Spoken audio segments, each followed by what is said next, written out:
کیا آپ جانتے ہیں کہ کربلا کے میدان میں 2 ایسے شیر بھی تھے جو امام حسین کے بھانجے تھے؟ یہ دونوں جوان تھے بی بی زینب سلام اللہ علیہا کے بیٹے اون اور محمد۔ بی بی زینب نے جب اپنے دونوں بیٹوں کو میدان میں بھیجا تو دشمن کی فوجیں کانپ گئیں۔ یہ وہ دونوں شہزادے تھے جنہوں نے اپنی ماں زینب کے صبر کو اپنی تلواروں سے سجایا اور کربلا کی زمین پر ایسی جنگ لڑی کی تاریخ ہمیشہ یاد رکھے گی۔ 10 محرم کا سورج نکلا، عاشورہ کا وہ دن جب امام حسین کے خیمے میں ہر طرف ماتم تھا۔ ایک ایک کر کے ساتھی شہید ہو رہے تھے۔ ہر شہید کی لاش خیموں میں آ رہی تھی اور ہر لاش کے ساتھ ایک ماں کا سینہ چیرا جا رہا تھا، لیکن بی بی زینب کھڑی تھی۔ ان کی آنکھوں میں آنسو نہیں بلکہ امام حسین کے دین کی چنتا تھی۔ ان کے 2 بیٹے تھے، اون اور محمد، دونوں نوجوان شیر، دونوں امام حسین کے بھانجے۔ جب امام حسین نے دیکھا کہ اب سارے ساتھی شہید ہو چکے ہیں اور بنی ہاشم کے جوان باقی ہیں تو آپ نے خیموں کی طرف دیکھا۔ وہاں بی بی زینب اپنے دونوں بیٹوں کے ساتھ کھڑی تھی۔ امام حسین نے بی بی زینب کو اشارہ کیا۔ بی بی زینب سمجھ گئیں کہ اب ان کے بیٹوں کی باری آ گئی ہے۔ ایک ماں اپنے بیٹوں کو موت کے منہ میں بھیج رہی تھی، لیکن کیا ماں کے دل میں درد نہیں تھا؟ تھا، بہت تھا، لیکن بی بی زینب نے ظلم کے خلاف جنگ کو اپنی اولاد سے بڑا سمجھا۔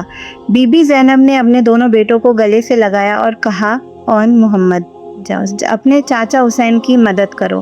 آج کا دن ایسا ہے کہ اگر تم نہیں گئے تو قیامت تک تمہارے بابا علی کو شرمندگی اٹھانی پڑے گی۔ دونوں نوجوانوں نے اپنی ماں کے قدم چومے اور میدان کی طرف چل پڑے تھے۔ انہوں نے پہلے میدان میں آ کر آواز لگائی، اے یزیدی فوج، میں اون ہوں، علی کا پوتا، زینب کا بیٹا، حسین کا بھانجا۔ میں آیا ہوں اپنے چاچا کی مدد کرنے اور تمہاری شیطانی کو ختم کرنے۔ اتنا سنتے ہی دشمنوں کے پاؤں اکھڑ گئے۔ انہوں نے کہا، یہ تو زینب کا بیٹا ہے، اس کی ماں وہی زینب ہے جس کے خطبے نے شام کے دربار کو ہلا دیا تھا۔ پھر جنگ شروع ہوئی۔ حضرت اون نے ایسی جنگ لڑی کہ دشمن کے 2500 سپاہی ان کی تلوار کے ایک ہی وار سے زمین پر آ گرے۔ دشمن سوچ رہا تھا، یہ علی کی اولاد ہے، اسے کوئی نہیں ہرا سکتا۔ عمر بن سعد نے گھبرا کر کہا، اس بچے کو اکیلے مت چھوڑو، سب مل کر حملہ کرو۔ اور پھر حضرت اون پر تیروں کی بوچھار ہو چلی، چاروں طرف سے تلواریں چلیں۔ حضرت اون لڑتے رہے لیکن آخرکار وہ زمین پر آ گرے۔ ان کا آخری واقعہ تھا، اے میرے چاچا حسین، میں معافی چاہتا ہوں اگر میں آپ کی مدد میں کمی لایا ہوں۔ یہ کہتے حضرت اون کی آنکھیں بند ہو گئیں۔ محمد نے اپنے بھائی کو میدان میں گرتے دیکھا تو بجلی کی طرح لپکے۔ ان کی آنکھوں میں آنسو نہیں بلکہ آگ تھی۔ انہوں نے آواز لگائی، اے دشمنوں، میرے بھائی کا خون لے کر میں تمہیں کبھی معاف نہیں کروں گا۔ اور پھر محمد نے ایسی جنگ لڑی کہ دشمن فوج کا کلیجہ منہ کو آ گیا۔ انہوں نے دشمن کے صابدی سپاہیوں کو جہنم کے حوالے کر دیا۔ دشمن فوج نے دیکھا کہ یہ دوسرا نوجوان بھی پہلے والے سے کم نہیں ہے تو انہوں نے پھر وہی ہتھ کنڈہ اپنایا، چاروں طرف سے گھیرا اور تیروں کی بوچھار کر دی۔ محمد زمین پر گر گئے۔ ان کی بھی آخری آواز تھی، اے میرے چاچا حسین، مجھے معاف کر دو۔ جب امام حسین کو خبر ملی کہ ان کے دونوں بھانجے شہید ہو گئے ہیں تو وہ دوڑتے ہوئے میدان میں آئے۔ انہوں نے دیکھا کہ دونوں جوانوں کی لاشیں زمین پر پڑی ہیں۔ امام حسین کا دل بیٹھ گیا، وہ خاک پر بیٹھ گئے اور رونے لگے۔ پھر امام حسین نے دونوں لاشوں کو اپنی چادر میں سمیٹا اور خیموں کی طرف لائے۔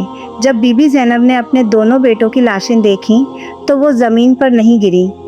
انہوں نے اپنے بیٹوں کا سر اپنی گود میں رکھا اور آنسو بہائے، لیکن ان کی زبان پر صرف ایک بات تھی، اے اللہ، میرے بچوں کی قربانی کو قبول فرما۔ بی بی زینب نے اپنے بیٹوں کا خون آلود چہرہ اپنے ہاتھوں میں لیا اور کہا، میرے بچوں، تم نے میرا سر گرو سے اونچا کر دیا۔ تم نے اپنے نانا رسول اللہ کے دین کو اپنے خون سے سجایا۔ یہ تھے اون اور محمد، یہ تھے بی بی زینب کے شہزادے، یہ تھے کربلا کے وہ 2 شیر جن کی داستان قیامت تک زندہ رہے گی۔ کربلا کے اس پیاسے اور مظلوم شیروں کی شجاعت، بی بی زینب کے بے مثال حوصلے اور آل محمد صلی اللہ علیہ وسلم کی ان پاک قربانیوں نے تاریخ انسانی کو ہمیشہ کے لیے بدل کر رکھ دیا۔ یہ حق اور صبر کی عظیم داستان ہے۔ اگر امام حسین کے ان پیارے بھانجوں اون اور محمد کی داستان نے آپ کی آنکھوں کو نم کیا ہے تو کمنٹ باکس میں پورے عقیدت احترام کے ساتھ یا حسین لکھ کر اپنی محبت کا اظہار ضرور کریں۔ اگلی ویڈیو تک کے لیے اللہ حافظ۔